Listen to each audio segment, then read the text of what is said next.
So ma'am, kung theoretically, kapag po nagdesisyon ang ombudsman pabor kay VP Sara at sabihin nila na ang mga reklamong ito ng katiwalian laban sa Vice Presidente ay walang basihan, ang komplikasyon nito ay yung impeachment trial na mangyayari pa po after, perhaps sa Agosto pa magsisimula, na mangangahulugan po na magiging basihan na naman for motion to dismiss ng ilang senador dito po sa magiging desisyon na ito pabor kay VP Sara ng Ombudsman. Ganun po iyon?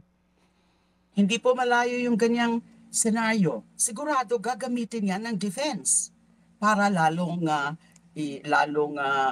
yung madelay na naman dahil nga magmo-move sila, either sila magmo-move to dismiss o kung sino na naman sa mga senators, judges na nakita naman natin na umaasta sila bilang defense counsel, hindi as senator judges, na hindi talagang tahasan na yung pagpapakita nila ng partiality or bias in favor of VP Sara. Kaya yun po ang apprehension ko, na kung ganon ang magiging action ng Office of the Ombudsman, kahit wala pa silang jurisdiction ngayon, dahil nga ay meron na impute na complaint, meron ng kaso sa Senado, ay gagamitin talaga yan ng defense.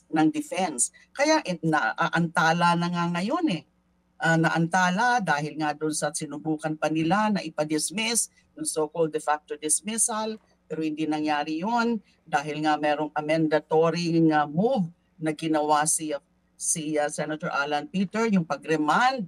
So hindi pa natin alam. Tapos in the meantime, hinihintay natin yung verified answer ni VP Sara dyan sa impeachment court.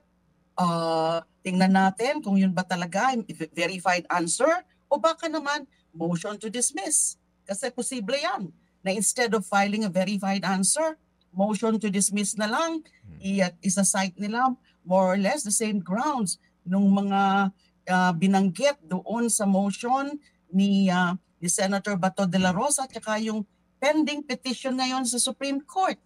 So multi-pronged ngayon ang mga nagiging causes of delay. Diba yung pag-remand na yan, and then yung sa Supreme Court, although wala naman silang nakukuhang TRO at this point, kaya pwede pa talaga silang mag-proceed yung Senate as an impeachment court. Tapos ito na naman, itong biglaang aksyon na to on the part of the Ombudsman. So what is that for? Kasi nga malinaw talaga ho yan.